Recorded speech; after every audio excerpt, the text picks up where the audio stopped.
What is going on at Wolverhampton Wanderers? That seems to be the question on the lips of most Wolves fans at the moment. It's a really difficult subject to talk about and discuss. The situation just seems to be changing every single day. We hear one thing the one day, and the next thing the story seems to have changed completely as well. I'll try and give my thoughts a little bit on Football Retouch story about what really happened to Wolves FC. Scoring goals here. Yeah, lovely ball played, balls from Doherty. Caballero to pass. With Newcastle in the top four and Brighton, Villa and Brentford all producing big wins over larger clubs in the last year, the Premier League mid-table is more dangerous than ever, and perhaps the strangest thing about this raft of upwardly mobile teams is that Wolves is not among them seventh.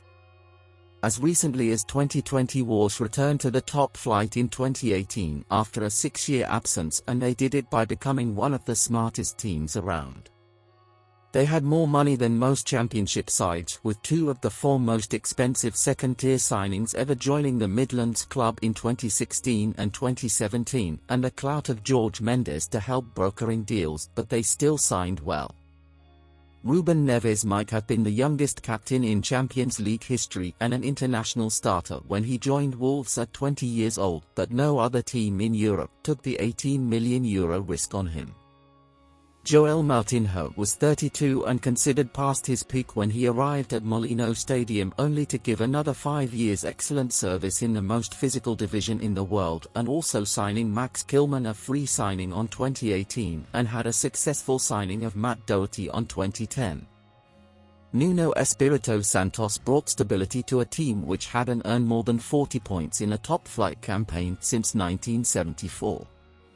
Nuno himself was not an obvious slam-dunk hire. He left Valencia with the side in 9th and produced a trophyless campaign with Porto, but somehow he just made sense at Molino Stadium. He nailed on 3-4-3 structure once learned was consistent, allowing players to grow into their roles and build partnerships, while it also simplified recruitment as scouts knew what was expected. With this, Wolves FC were among the Premier League's most conservative sides when it came to pushing players into the box, but the back line was so stingy that they didn't need to create much to pick up points. In 2018-19, 12 teams outscored the club, and in 2019-20 they did so, but they still earned those consecutive 7th place finish, having allowed fewer goals in that period than Arsenal and Chelsea. The fall. But ultimately the success laid the groundwork for disaster. A Europa League quarter-final in 2020 raised the ambitions of the Wolves FC. Nuno's uninspiring but effective play began to fall, meaning that when the side dropped to 13th in 2021, the hierarchy snapped up Portuguese title winner Bruno Lage with the intention of becoming a more attacking and expansive outfit. The large experiment was a failure, producing just 2 extra goals and 6 extra points in his single full season at the helm, and when he began to stutter, Wolves were forced to go back to Julen Lopetegui, a well-regarded coach and an excellent hire, but a clear return to a slow and safe style of football, more like their earlier Portuguese coach Nuno Santos.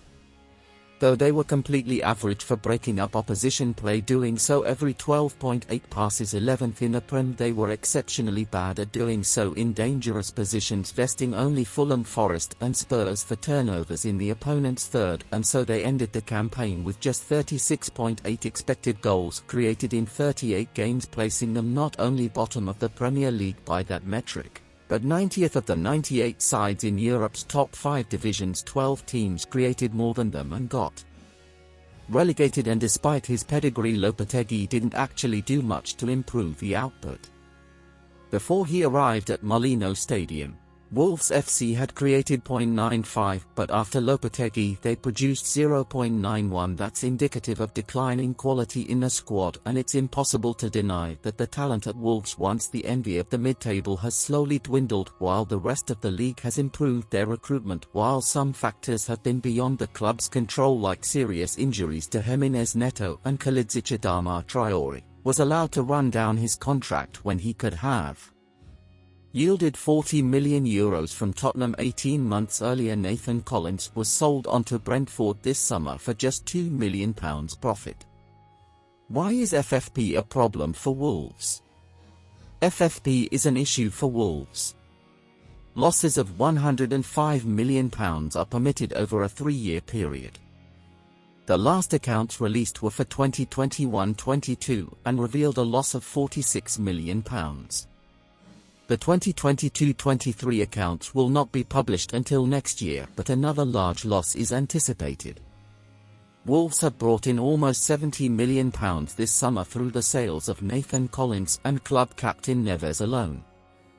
A number of other big earners including João Moutinho, Adama Traoré, Raúl Jiménez, Conor Coady and Diego Costa have also now departed. Lopetegui lost faith when told he would not see any of it reinvested, and while the club is pointing to financial fair play restrictions, some supporters want owners Fosun to sell. Financial crisis. Wolves it's owned by Fosun owner group Guangcha. Julen Lopetegui has made a worrying admission about Wolves' plans in the transfer window, claiming that player incomings and outgoings are out of his control, while also reasserting that he needs more players.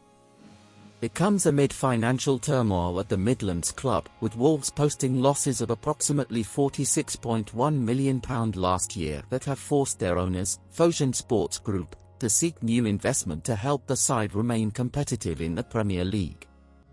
The Spanish manager recently claimed that the club needed to resolve its FFP issues in order to remain competitive in the English top flight, with doubts arising over his tenure at the club due to his disagreements with their recruitment policy.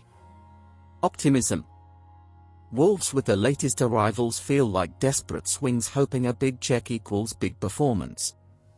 So is there any reason for optimism? Well, Gary O'Neill may not have the pedigree of Lopetegui, but at least he wants to be Wolves coach, ending the uncertainty around the dugout, while on the pitch it only takes a couple of standout performers to turn a team from the 18th best squad in the league into the 14th. Though they've wasted money on big names, Wolves FC have continued to fish experimentally at the shallow end of the transfer pool. Sakalajdi had outstanding shot and expected goal numbers in Germany and cost just €18 million to be signed to Wolverhampton Wanderers. The midfield zone has no one in the position following the losses of Moutinho and Ruben Neves. If Pedro Neto rediscovers his form, Wolves could get a lot better very quickly. Though their opening game of the season ended in a 1-0 loss to Manchester United, there were promising signs under the hood, with almost dead-even possession away at Old Trafford, while they outshot the Red Devils 23-15 and produced more XG 2.1 to 1.5 factor in a very plausible penalty shout. The Midland side might have got the Gary O'Neill era off to a special start. They also have the great advantage of an extremely weak league in 2022-23. The three relegated sides ranked 18th, 15th and 13th by expected goal difference, meaning that a raft of poorer teams stayed in the division, including two with worse stats than Wolves, Bournemouth and Forest, and in the promoted clubs, and it's not hard to imagine O'Neill's men nosing in front of three of these to retain their top flight status. And if you have a couple of seasons to turn over the squad, you can make the right calls and quickly get out of trouble. Survive this year. Wolves are just a few good decisions away from returning to the top half of the table, finishing the relegation zone, or continue to mess up the squad and another long spell out of the top tier could beckon. So that's our take on the situation at Wolves. But what do you think happened? Why are they no longer contenders for European football?